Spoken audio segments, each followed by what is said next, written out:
Welcome to Bonehead Weekly. This week, we are attacking because we did boats and you all were like, piss on boats. We don't want boats. You came and you said, we're not listening to your boat episode. So we're going to do boats in space. We could have just say spaceships. I like saying boats in space. If Leprechaun and Michael Myers can go to space and Pinhead can go to space, so can Bonehead Weekly. We're going to go to space in boats, space boats. Once again, spaceships. And when we get on our space boats and go to space, we're going to go to the ski school, James, and then we're going to have a boat off for those preppy boys to show them that the nerds can still win in Uh, space uh, boats. by the way, Space. I will lovingly say space boats if somebody pays me to write the film Space Boats. Space boats. And we're going to win back that ski school on that planet. Okay. Ski Okay. planet. I don't know where to go with this one. Well, we're going to talk about spaceships, but clearly I'm the only one who wants to go write this other movie, Space Boats. Space boats. Yeah, dude, that's what There's our they are. They're like it. space trucks. Yeah, isn't it? Isn't there one with Hugh Laurie? It's a TV show on I've HBO never Max. seen it. I almost said Ocean's 13, but I know that's Didn't you watch it? I did Avenue on 11? Avenue. Is it Avenue 11 or Avenue 13? Yeah, yeah, I've I seen don't it. know. I watched it. I enjoyed it. I ain't never done seen it. If he ain't house, he ain't nobody. That's all I'm going to say. Oh boy. So, yes, spaceships. Audience, what is some of your favorite spaceships? Now, gentlemen, don't get upset with me, but can we take two of them off the board? We're going to have to. I mean, I mean, actually, I just think go we should ahead. take two franchises off the None board. of mine. None of mine are major. So go ahead. Oh, yeah, you're right, James. We probably should take Star Wars and Star Trek, even though the bird, Because can we I could do, say, we could do an episode on each. we could, and by the way, I could off the top of my head name 50 ships from just Star Trek that are different ship designs. But can I say real quick, the bird of prey? Oh, yeah. I love the design. I just love it. I love the By the bird. way, Strange as because we compare. for our audio listeners, Joe did the chef's kiss and didn't Mhm. make the noise. He just did a I did mime that. version of it. I did that. Yeah, and our audio. No, you didn't do. We didn't hear it. I didn't We hear didn't it. hear it. Right. We probably shouldn't talk about because basically, what's the most famous spaceship of all time? Enterprise or the Millennium Falcon? You know Oof. what? A big Star Wars person, but I may say that Enterprise may beat the I Millennium Falcon. I really got to say the Enterprise. Yeah, I I mean, mean, and and I'm I'm not taking it. It just came first. It came first. I even people who don't know Star Trek will know that that's Star Trek. You know, it's just one Hmm. of those things that's in the pop culture zeitgeist that we've talked on about on the show so many times before. That is iconic, the Enterprise, and so is the Millennium Falcon. But I think they'll know that the Enterprise. Someone who's completely non-nerdy will say that's the Enterprise and maybe have a harder time pulling out the name of the Millennium Falcon. What do you think? Yeah. Yeah, But, They'll know it. uh, They're like, that's Star Wars, but yeah. Well, I think it's also because Star Trek, I mean, just because it's older means it's been lampooned longer in some mhm. ways.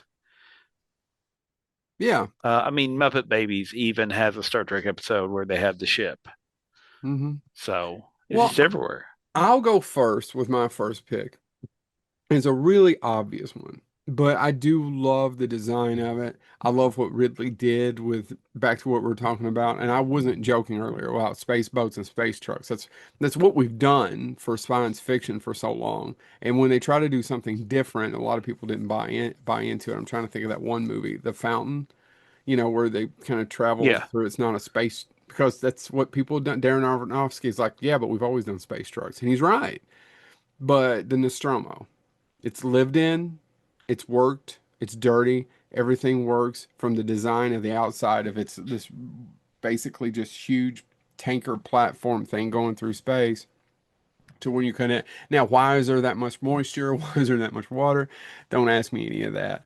It looks good though. But the Nostromo from Alien, I would have loved to have bought a boat named it the Nostromo, but Brandon Griffith already beat me to it. Although I'm pretty sure if we went out there looking, there's a ton of nerds with boats named the Nostromo. Hmm. But the Nostromo, so cool, man. So cool. Even the inside. Actually, the inside's probably cooler than the outside. All right, who's next? And it's got an alien in it and a cat in my space boat with Harry Dean Stanton. James, what do you Oh, got? yeah, I'm gonna go with what I mention all the time, and nobody is going to watch this and be like, "Oh, I'm glad he mentioned that," but I'm going to mention it anyway, just simply because going actually back to Joe's point, this is a ship that has a history that is patchwork back together to serve new purposes, and it's one of three remaining ships that this little rebel alliance is fighting this imperial forces coming in and trying to take over is using, and they were originally Star so they've Wars? taken these. That no, that's what I don't know what you're talking about. Some Imperial forces in Star Wars. I don't know. Anyway, Hmm. um, they have only three ships, and they're actually originally they were just transport ships to transport food, and they gave them the nickname of being banana runners. Yeah. But the small rebel force, which calls themselves space, that's sitting at protoplasm against colonial encroachment, um, takes these cargo ships and they retrofit them with guns and expansions and everything to try to fight back. The two other ships in the fleet are known as the Indefatigable and the Screaming Mimi. But I'm, of course, talking about the most famous one, the Righteous Indignation, the ship of Captain Bucky O'Hare. There. I knew he was going to do it. I knew he was going to do Bucky O'Hare. But And it's see, and if you're see, familiar, aren't you glad you bought him that action figure for his I was birthday? looking to see if I could reach it. It's right over here on the shelf, but I have to stand up and I'm lazy. If you're not familiar with the thing, again, Joe, I actually like your point. These are ships that look. It's a Look lived cartoon, in. and it's a comic book and a cartoon, but they absolutely look lived in. They are processed. Like this is not a sleek ship. This is something that has been cobbled together because it's the only way they have. It's the only way they can fight back is to take these shipping. I mean, it's food shipment between planets, and they retrofit it. They some of the refits they make to it include replacing it had a basic gun on it just to clear asteroids and stuff. They take that out and they put in two higher powered ones. But to do that, they have to remove an airlock because they need the room just to patch this onto it. And they actually build on a place to store a smaller fighter, a single pilot fighter ship, which is called the Toad Croaker because most of the villains are toads. Um, and there are some allusions to other science fiction franchises because when they some of the impressive enhancements that get added are done by a group called the Artificers of Alderbean. The what? The who and the where? I'm sorry, Aldebaran. That made Aldebaran. more sense. Aldebaran. So there's a lot of allusions to other science fiction in there. But it also has they can eject the bridge if they have to get away if the rest of the ship is going to explode. The crew is small. There's only it is only staffed by a crew of seven, which is Bucky O'Hare, Jenny, Deadeye Duck, Bruiser, AFC Blinky, and Willie DeWitt. And that's the entire crew of the Righteous Indignation. If you haven't seen Bucky O'Hare, the only reason it got a short lived television show was because of the Ninja Turtles. Um, but it was a comic book and things like that before that. And it is, again, they use the idea of animal mutant type hybrids fighting against evil. And this one just happened to be set in space. And I remember watching it when I was much, much younger. And I just enjoyed the fact more than anything else in the show. I just enjoy the fact that the ship was named the Righteous Indignation. Just a great name for a ship. Anyway, so that's my first All So right. for my first one, I'm gonna go back to the late '90s. A fledgling network just opened up, and they needed programming. and they I know what he's relied going to do. they oh yeah, you do. They relied on a couple of shows to really get the ball moving on this network. And I'll go into the other ones, but first I want to talk about my pick. I got to talk about the Space Hoopty from I, Homeboys in Outer I Space. knew it. And I almost said, I was like, no, don't ruin his thing. Don't say No, who. don't That ruin. for those that don't know, that's the show that starred James Doohan and evidently some of the Wayans brothers. James do it. Nope, no Wayans brothers were in this film show. Joe, James, That's James, James, not a Joe. single one You're I don't know. Chad. I only know it honestly because of James Doohan. who played Pippin. I've Um, never seen it.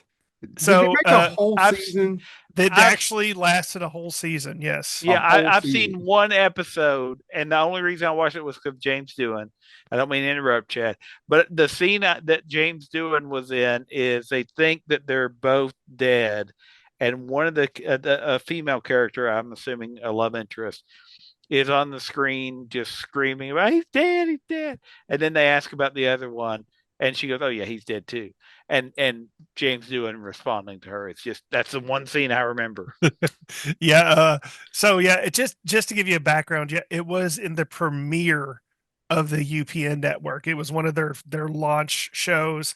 Of course, they were betting everything on Star Trek Voyager, but they also had Platypus Man, I believe Moesha. Starring Richard Cheney. One Yes, of the best stand-up comedians of all time, and doesn't get enough because, and I he truly, died prematurely, well, he committed suicide. suicide. Yes, Yeah. Um, but yeah, and then Homeboys in Outer Space, and just so it Homeboys Outer Space centers around two astronauts, Tiberius Walker, played by Flex, and Daryl M. Bell, who played Morris Clay.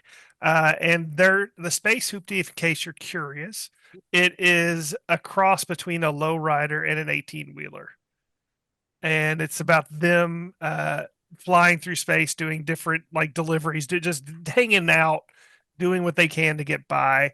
And the female computer on the spaceship is named Loquisha. Again, this is the late 90s. now, was this for a target audience? Yeah. I'm not being a jerk. I'm serious. I mean, it's But hard to explain. I genuinely love this show. I actually, go ahead. Sorry. No, it's hard to explain to people now Joe. because our I, our media is so consumed in different groups, right? It's so fractured. But at the time, it was Yeah. hard to get things that weren't just mass media. There was only four networks. I mean, and Fox wasn't really that old. So the fact that they would Right. even have a show that catered to different group was not it was a different time. Yeah. I'm sorry. And you And it's weren't, hard to no, understand no, that. yeah. Yeah, it is now because I mean there was just nothing. And then Homeboys in Outer Space was so different from anything else on the air at the time. And I think that's genuinely why I liked it. Now I haven't seen an episode since 1997.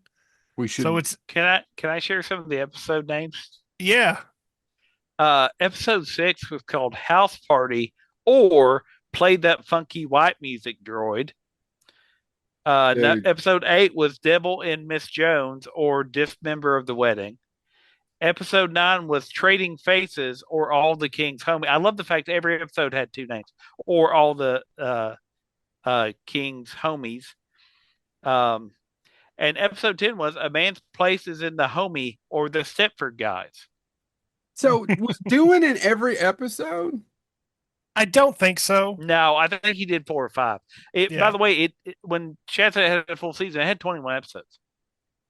Hmm. yeah, it's had. I said I had a full season. I know what I was saying, but it wasn't like some people hear full season think, oh, it had 13 episodes because No, no, even no. back then, but it Oh yeah. had 21 a season. Yeah. By the way, Chad, do you want to hear some of the how badly it was panned by critics when it came out? Oh, please do. Frederick L. McKissick Jr. of the Progressive, which was a magazine that focused on progressive ideas and politics, wrote an article on black focused television in the 1990s Yeah. and he described the show only as, quote, Star Trek meets Amos and Andy. God. Oh, Keith Martyr of the Daily News criticized the show for predictable jokes and sexual humor, finally rating it a C minus. There you go. That was Woo. the reviews at the time. And I'm sure now it's unwatchable. But man, when I was 16, 17 years old, I'm like, ooh, this is different. yeah. I was not being facetious. Yeah, It was a different time, and you just could not if you were looking for something weird. I was watching Erie, Indiana with my kid, and I've told you all before on here. I didn't see it till the last few months, and the whole time I was watching, I was like, "How did this ever make it to air at that time?" right. But I was not a Homeboys and Outer Space fan. And matter of fact, I didn't see it till after it went off and they played some clips from it at Star Trek conventions because James Doohan was involved in it. But there were a lot of shows that were made at that time, many of which were imitating other things. And there's a couple of them that I really did like. What was the Married with Children like one with Uh, Bobcat Bobcat Gold? Goldthwait as the bunny rabbit. I Yeah, can't. Unhappily Ever After. Is that what it unhappily was? ever after is Yep, I exactly would it. buy that on DVD today because I remember liking it. Like it was just so. We use this term to talk about movies of a certain time. The inmates were running that asylum, Yeah. and it didn't have to make sense. It was just they had to fill airtime because they were new, and it worked out really well. Probably in the last 7 or 8 years, a lot of streaming shows and movies where you're like, oh, it's okay. I like we've said this about streaming movies, right? It was, Yeah. yeah. Oh, Most of everything Netflix releases. I was going to say Netflix and I said streaming, but yeah, Chad's right. Yeah. Yeah, Yet we can't get on there. no. And South Park did a whole episode about Netflix just dropping money off to people Yep. at a certain point. All right, who's next? Was that all You. three of us? Me. I can't believe neither one of you have said this one because we have talked about this so many times on this show. James has defended this movie, just keeps defending it year after year. All of you talk about this being Paul W. Thomas Anderson, fourth, the junior's right sidekick's best movie. But and some people call it the Overlook Hotel in Space. But the Event Horizon is And a that was beautiful, going to be my beautiful. next one. So yeah, I'm glad you brought it Oh, up. I'm sorry, James. No, no, because it's modeled in part because Anderson himself has came out and said he modeled it in part after the Notre Dame Cathedral. It's very Gothic architecture, It like in is. It space. is beautiful. It is the best part of the movie. Sam Neill and that ship. Yeah, and again, it's I And rewatched it, and and there's by some the other way, good character actors in that movie. Still is a jumbled mess. if there's yeah. any argument about that being his best film, I mean, okay, I will give you possibly Death Race, but then go watch In the Lost Lands that was released this year and tell me Is it worse than that Monster Hunter one he did a few years it ago? it is unwatchable. Monster Hunter is almost unwatchable with his wife Mila Jovovich, Who's who's a good also in, actress. yeah, but she's been stone hitting his films and ooh boy, In the Lost Lands was awful. Sorry, James, didn't mean to tell you. Is I don't even know. Anyway, I've never even heard of it. Joe, so yeah, it's bad. Yeah, Oh, technically it so was my bad. pick, but that's okay. Yeah, But sorry, Joe. that's okay. It is an impressive piece of design, but once again, I did rewatch that movie just a few months ago, and age hasn't done it any favors other than the production set design and Yeah. Sam Neill. Even It, some really good actors in that movie are not really doing great work. well, and actually, you talk about the design of the ship and everything. It does work really well. And matter of fact, actually, Anderson said that his intent was to make everything feel tight, Yeah, except for near the the sphere. heart of the ship. Yeah. Yeah, everything else had to be tight. And matter of fact, Jolie Richardson, who's in the movie, actually said it felt like working on a truly cursed set because it it you just started to develop cabin fever over how tight everything was, unless you were in the heart of the ship, So where it's the choice. most cursed. So toy. Yeah, it's not a terrible movie. It is not. It's just an uneven film with some. It's one of those where Chad often has said before, why do they remake classics? Why don't they take a piece of shit to remake it? Event Horizon's one of those that would in the right hands with a really good script writer, do something really different with that, with having a Oh, little bit of more of a payoff of the ship that goes to hell. All right, yeah. James, Um, well, let's see. You did the Event Horizon I there. didn't. That was you. No, no, I'm It pretty all sure happened that in was your head. you. I I'm so, just glad I gave all of you all your all's picks. you Since know, it's just I'm going to go a little bit obscure. And as our listeners may not know, but as you all know, I recently went abroad, and I spent my time abroad. You went to Paris, Texas. You hung out with Harry Dean Stanton. Yeah. Um, and one of the things that I did was I rode the French version of Star Tours, and one of the things that they have a lot of is obscure allusions to other movies and other Disney properties while you wait in line. Like there's the X-ray droid that's at all of the Star Tours, as far as I know, but they do a lot of, oh, here's a member berry. Like there's one, they scan one and it's Wally inside the box, and he Yeah. starts to tap the thing and says Eva or whatever.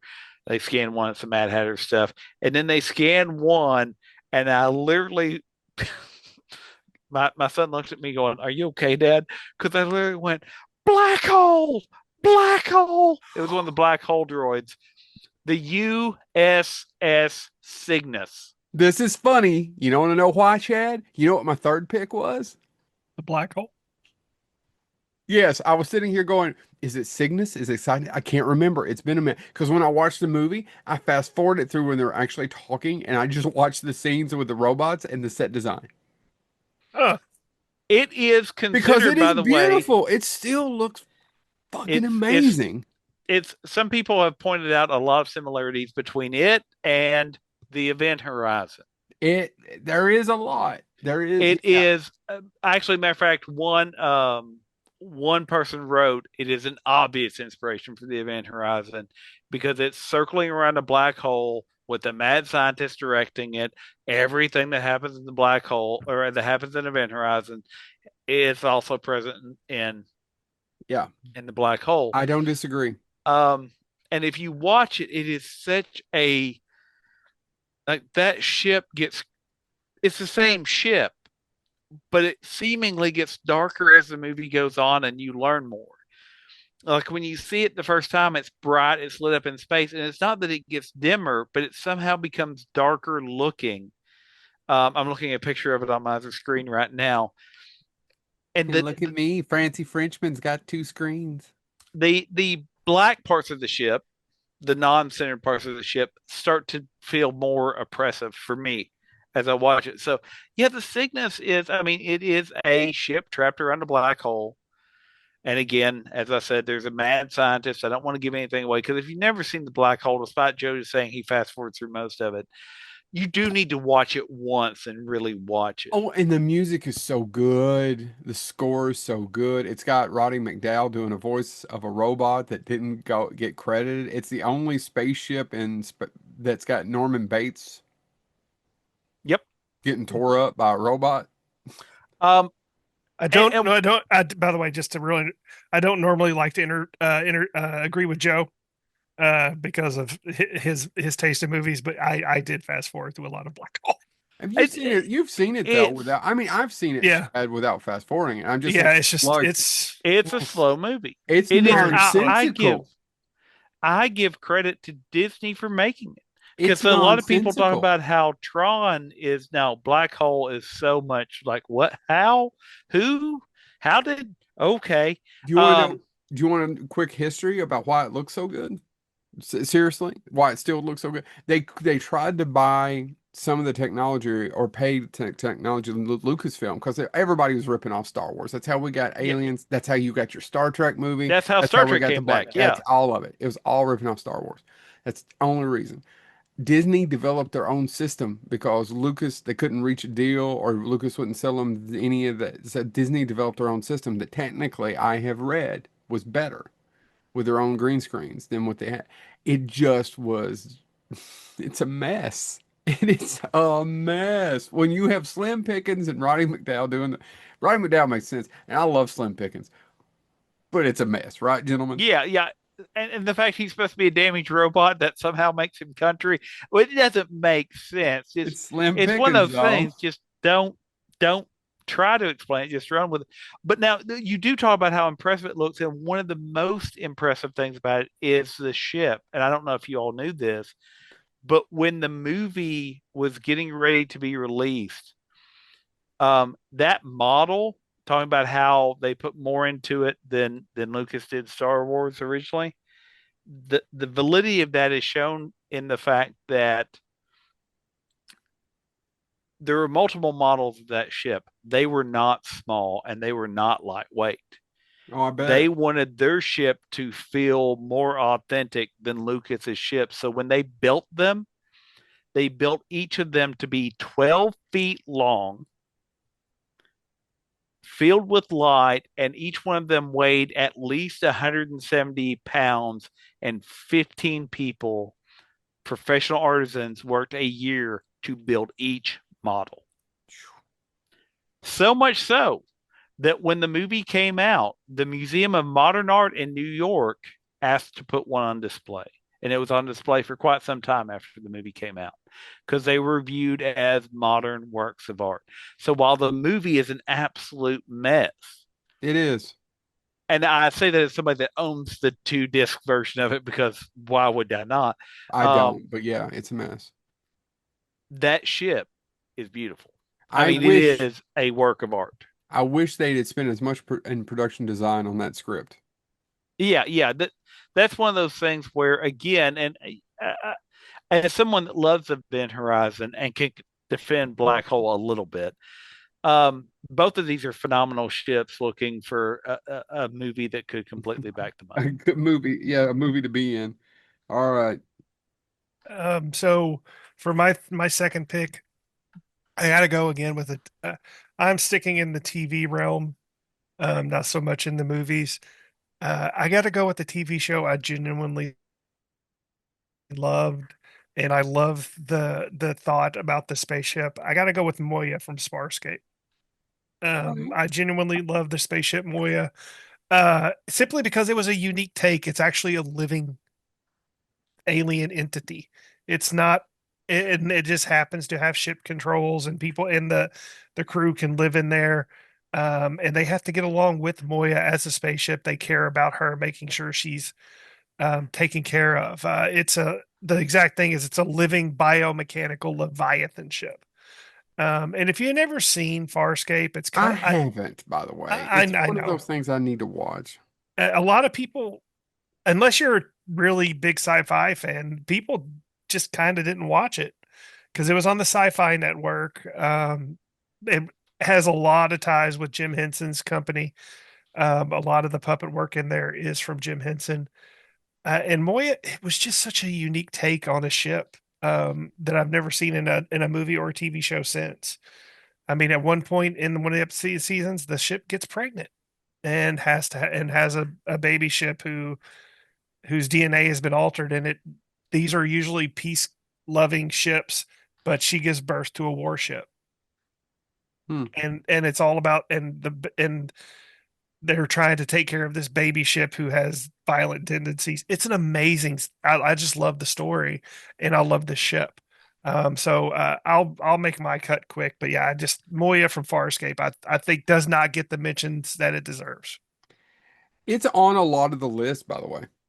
Really? It's on the lists. It's on several of them, and it's on several of the lists. Right up, and it's not always in the top, but it is mentioned quite a bit. Well, I guess I'm gonna have to go more obscure. All I'm right. not. I can't for my third pick. I can't go obscure. Who is my? Am I next? Yep. This one's not. I'm sorry. And I will say there's a ton of great ships that are on a mini list that are on video games that I'm not also going to do just simply because I didn't play a lot of these video games. But I have to, and I'm going to talk about really, even though they look similar, Battlestar Galactica, BSG. It's one of the coolest ships, Doesn't it have a name? Galactica. Oh, Galactic. Hold on. I'm It's gonna a go shoot myself. Battlestar class Galactica. I'm gonna go play in traffic.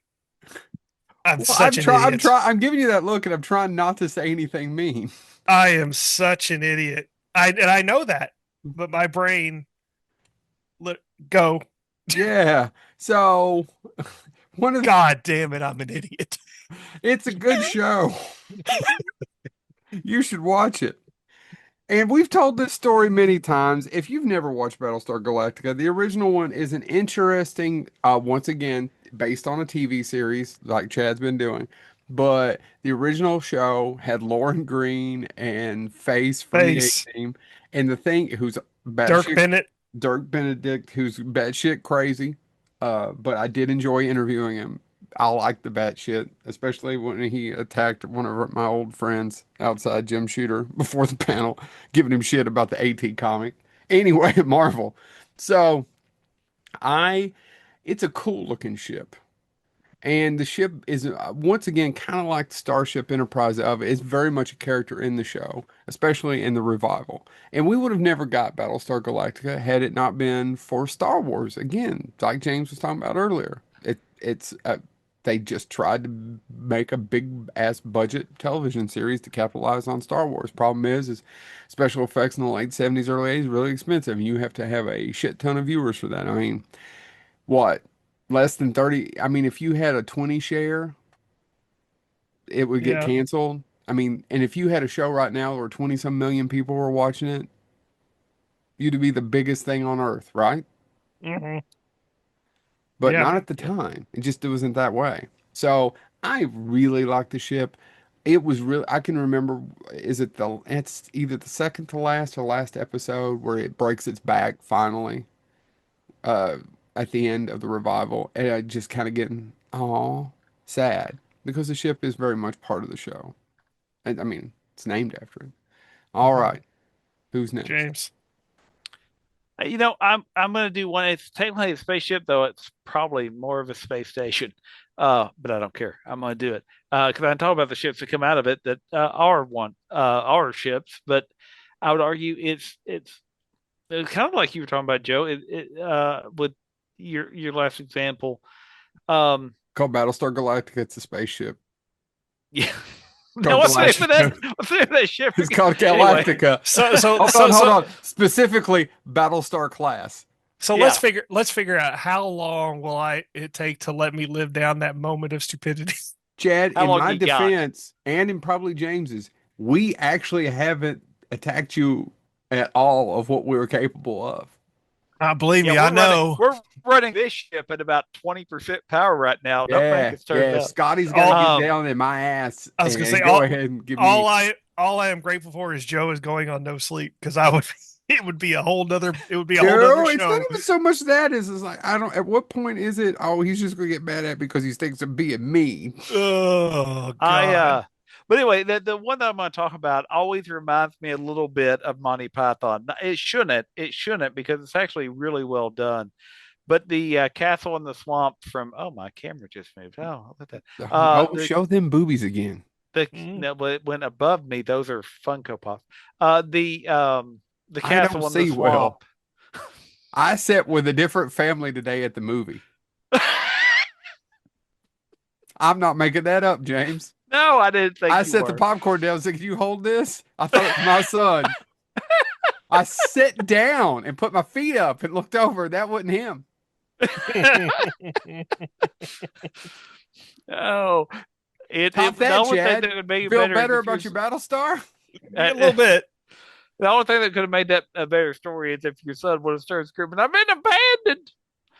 That's He's okay. The kid said, okay. Joe's with his second family now. um, no, I the it always reminds me a little bit of like I was saying, Monty Python's Castle in the Swamp. We built this castle and then it fell down into the swamp. But we built another one, which also sank down. Anyway, Babylon 5. Babylon 5 as it's the last of the Babylon station. The first four bad things happen. One mysteriously disappeared, the other three failed. But what's really great about it is, and Babylon 5, somebody once said, all it is Lord of the Rings in space. And I don't disagree with that. It's a lot of fun. I enjoy it. Um, GMS, John Michael Straczynski, didn't have Money. a huge budget. But what he pulled off on that show is his writing talent shines throughout it. Just phenomenal stories, phenomenal one-liners pop up in this show too. But you get the full story and you get caught up every season. The opening narration changes. The first season tells us exactly how big Babylon 5 is. Because it starts off with it was the dawn of the third age of mankind, 10 years after the Earth Minbari War. The This sounds like Babylon Lord of the Rings. Yep, the Babylon Project was a dream given form. Its goal to prevent another war by creating a place where humans and aliens can work out their differences peacefully. It's a port of call, home away from home, for diplomats, hustlers, entrepreneurs, and wanderers. Humans and aliens wrapped in 2,500,000 tons of spinning metal, all alone in the night. It can be a dangerous place, but it's our last best hope for peace. This is the story of the last of the Babylon station. The year is 2258. The name of the place is Babylon 5. That's the opening My monologue name's Drebin. of the first season. The second one um, starts to get a little bit darker. Babylon Project was our last best hope for peace, a self contained world 5 miles long located in neutral territory, a place of commerce and diplomacy for 250,000 humans and aliens, a shining beacon in space, all alone in the night. The year the Great War came upon us all. Or By you're the not going to read every intro to No, every no, season, or the okay? third season is He is. when I'm it sitting here drops fixing on. my pipe. I hadn't seen it in years. Keep going. Uh, the Babylon, the Same thing with third my season penis. begins with the Babylon Project with our last best hope for peace. It failed, and that's how that, and then it goes on from there. But what I like about that is that throughout, even in those monologues, you see, and if you know anything about the show, if you've watched the show, you know the captain changes. That was because of some actual behind the scenes issues, and JMS was supporting the person he originally. Matter of fact, he didn't come out and say the full history of what happened until after the actor had passed away. But anyway, but he built it into the show so well that really what matters is that ship, is that station. Babylon 5 is the character that they all depend on. It is the shining beacon in the night. It is what is going to keep people going. It is where people can unite. And what makes that show work so well is everybody hates one another on that ship.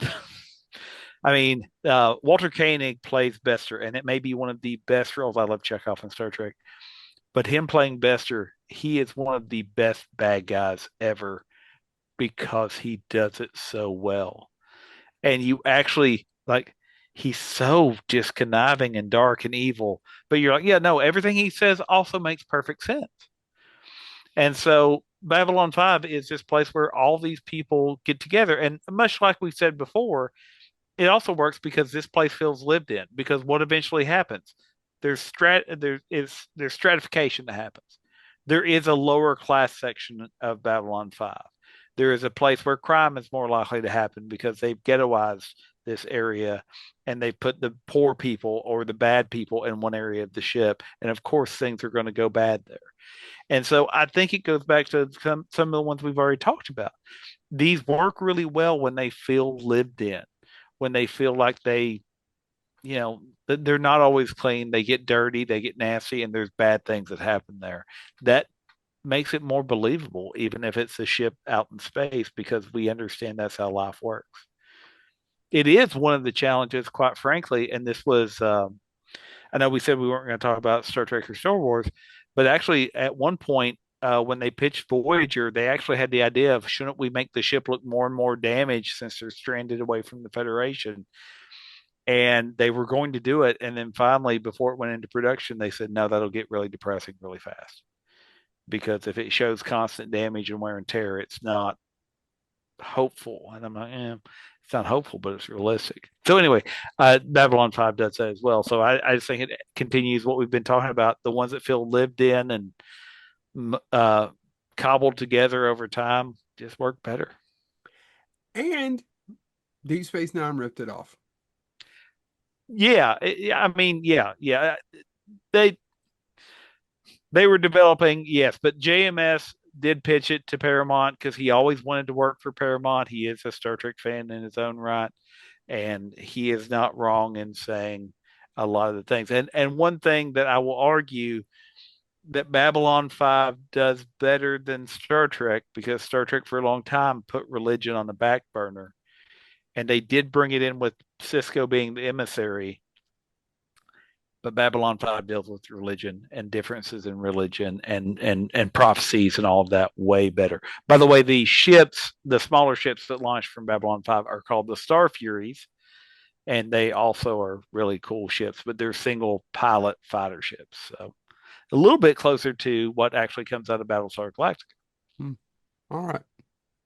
Was that the last one, Chad? You last? Yeah, I've got the last one.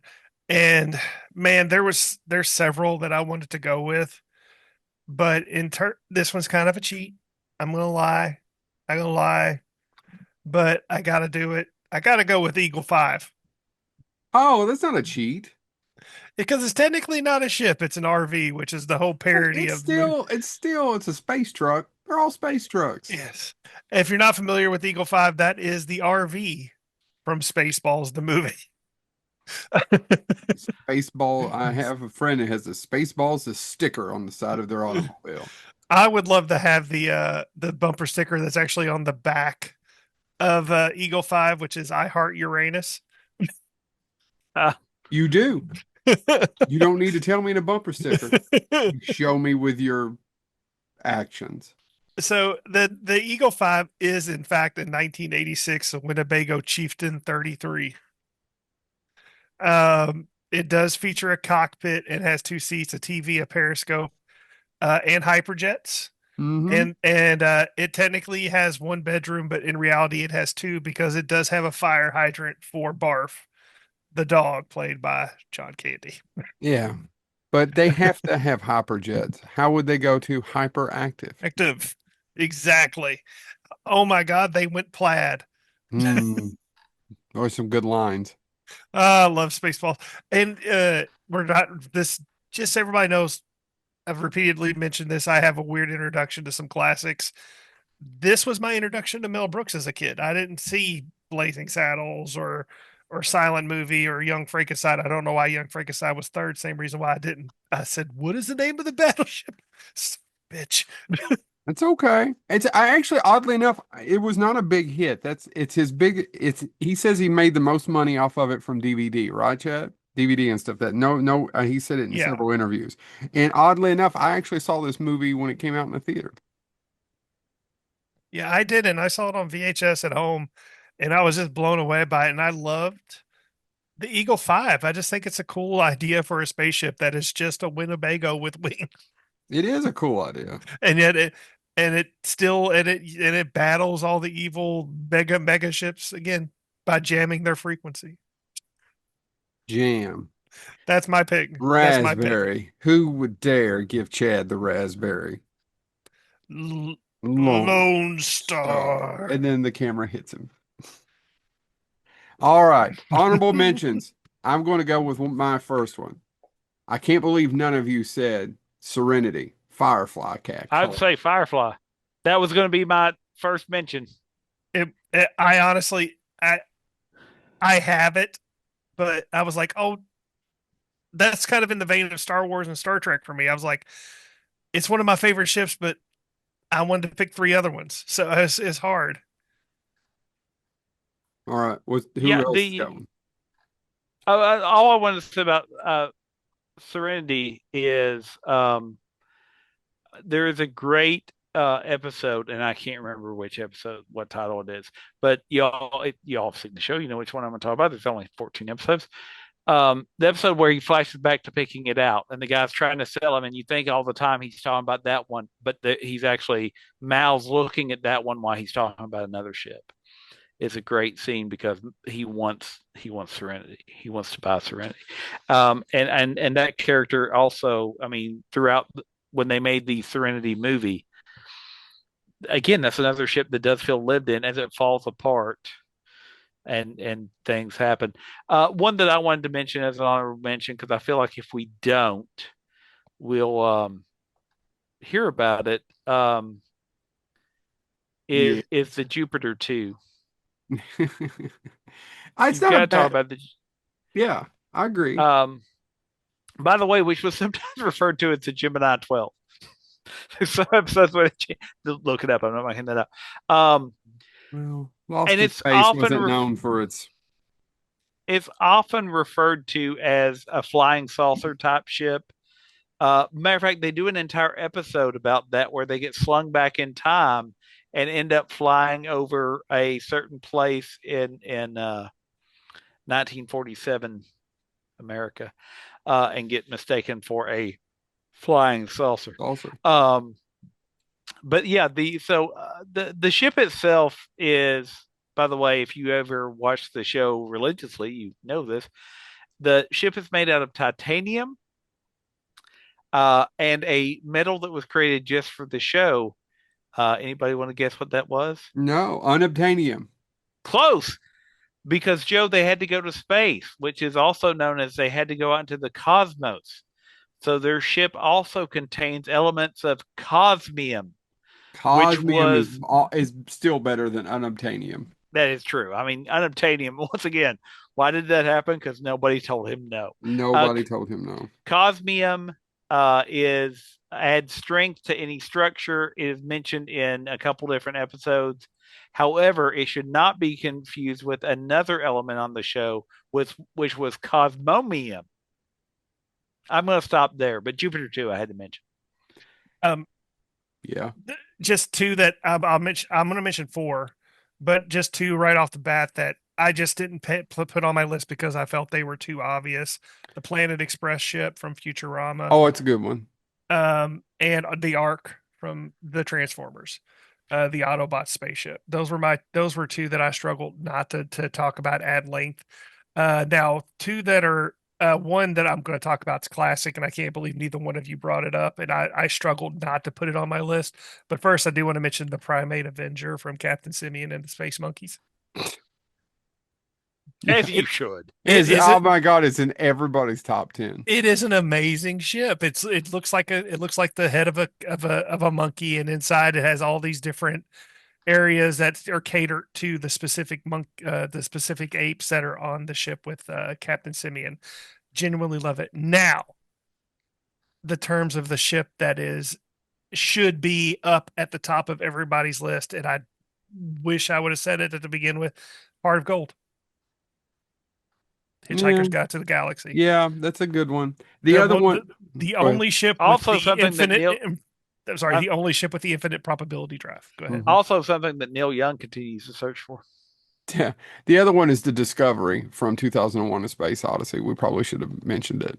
Nah, Uh, a couple others that I want to point out, lest we lose some street cred. Um, the Red Dwarf Yeah. from the Red Dwarf.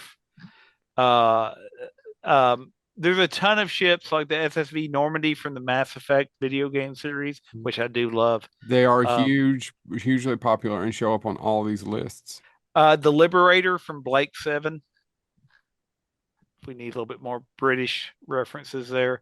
I do think the TARDIS The several TARDIS was going to be the other one, yeah. yeah, TARDIS, I mean, that is a huge one. I have a hard time thinking of the TARDIS just as a spaceship though, because it's everything, right? I It's agree. and so I'm not knocking it, Doctor Who fans. Please don't come for me in my slumber. Come for him, he Um hates it. uh His but favorite yeah. doctor is the one you don't like. And then finally the engineer's spacecraft from Aliens, Prometheus, Hmm. all of that. I mean, that is a interesting looking ship. I could spend a fun size on just the ships from the Alien movies. I was Yeah, going to say because you got the drop ship. You have, yeah, so Yep. many. I gave James an opportunity. He failed. He forgot to mention Ranger's sling ship number 377 from Space Rangers, the TV show. Oh, well, sir, you forgot to mention the TFCT Oh Roger my, Young. yeah, yeah, You, how about yeah. anybody? TFCT Roger Young? It was Anybody the know what Roger that's Young. It's from? from Starship Troopers. It is from Starship Troopers. Yeah. All right. This has been Bonehead Weekly Fun Size, and Bonehead Weekly. This isn't the fun size, and we hope No, you've enjoyed our little talky talk about space boats. And if we have left your favorite off, actually put a comment in it. Let us know why we should have included it, and maybe we'll actually apologize in the future. But unless you post a comment, we probably won't know. Won't apologize. Doubtful. And right now, I'm thinking about making out with you. Yes, you. This is You the like Bonehead making love. I don't. I really, for some reason, thought Joe was going to go into the Fat Albert theme song for some reason there. I don't know why. This is the Bonehead.